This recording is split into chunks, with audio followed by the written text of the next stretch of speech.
Magandang umaga mga kapapski. 10 o'clock in the morning. Ngayon sa Canada. Punta kami sa Repeat Boutique. Alam niyo yung mga store na bilihan ng mga parang ukay ng mga gamit. Mura lang doon. Makakabili tayo ng maayos. Sila. Kasama. Kapapski! Hello. Harap kami.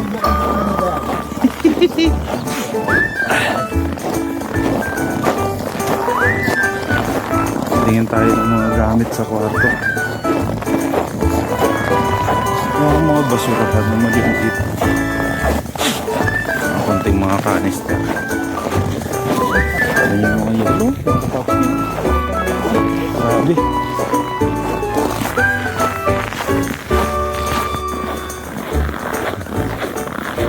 Lakad kami. Lapit lang sa bahay namin. Papa PJ din tingin-tingin. Ang bukas kasi na ito, every Wednesday ba, Brad? Ang bukas?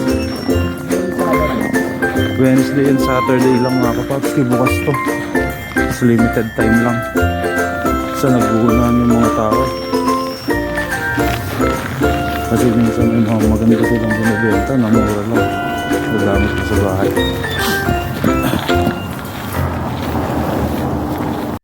Yun siya.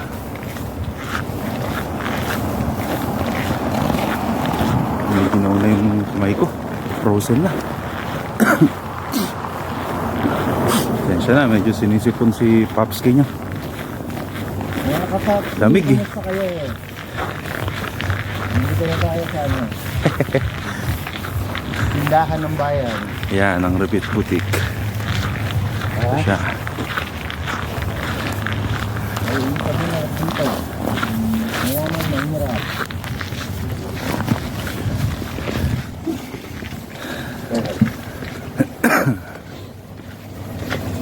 Dahil lang, pasok na kami.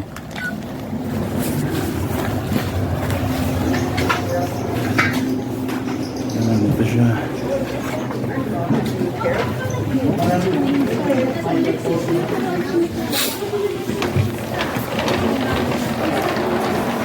May listahan pa ako, Papski. Ha? May listahan akong dal. Boss Philip, sa nosing. Mga kabayan. Tayo nosing na. Meron yan nung nadaan kita sa session. Okay. May bago na naman tayo. Hello po, kumusta po?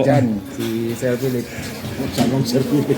By Hi, two. hi muna kayo, Papski. Ito tumutulong sa'yo, sabi ko sa'yo. Ah, Una bago kami ni Noemi na... ay, nag-drive? Nakwento po kayo niya sa akin. Diyan ka rin nakatira? Opo. Malapit lang. Ay, lumipat na kami. Diyan na kami sa Cornell. Cornell apartment? Oo, pero ito, kalilipat ko lang. Bumalik ako. Ganun lang dito. Kasi yung kapatid ni Noemi dumating na. Kailangan nila magkasama sa... Hindi, mga mura lang yan. May tripod ah. Ito, ayos to, Papski. Ay, tumadami na kayo dun ah. Puro kabayan na. May Pakistan yan. Sige, hanap-hanap muna kami. Yan, tapos na tayo mamili. Nakabili na tayo kahit pa paano. So ito palang Repeat Boutique na to. Binibigay ng mga tao dito yung mga gamit. Tapos pupunta yung mga tao dito na mamimili sila. Yung pera na nabibenta, dinodonate nila. So parang nakatulong na sila sa mga tao at the same time nakatulong din sila dun sa mga nangangailangan. So ang galing. Ayan yung mga na-donate na nila sa loob ng taon. Kita nyo, diba? Ang galing nila. So ito na yung mga napamili namin. So may side table, konting mga pillow, so mga gamit-gamit sa kusina. Yun. Hintayin ko lang yung dalaw. Maalis na rin kami. Hindi na kami sa bahay at mamaya may pasok pa. So kita-kita-kit sa lead. Yun mga kapapski, tapos na kami. Makauwi na kami sa mga bahay namin. nakauwi na rin yung dalawang kasama. So maganda, maayos yung mga nabili namin. Pakita ko sa inyo yung mga nabili ko.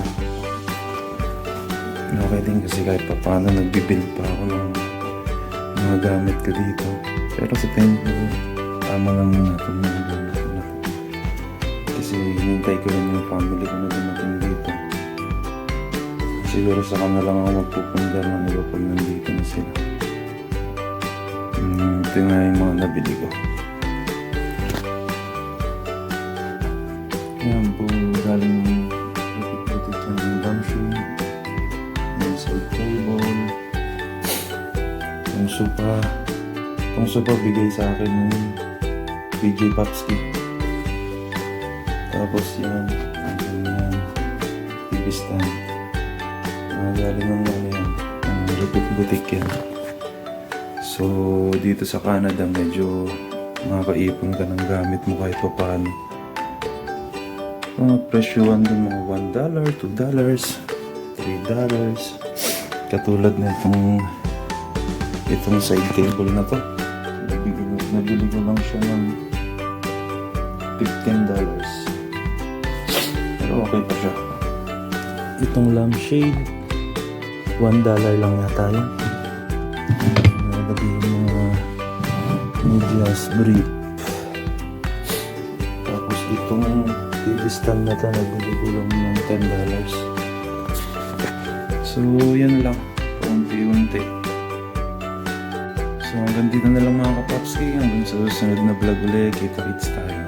Maraming salamat.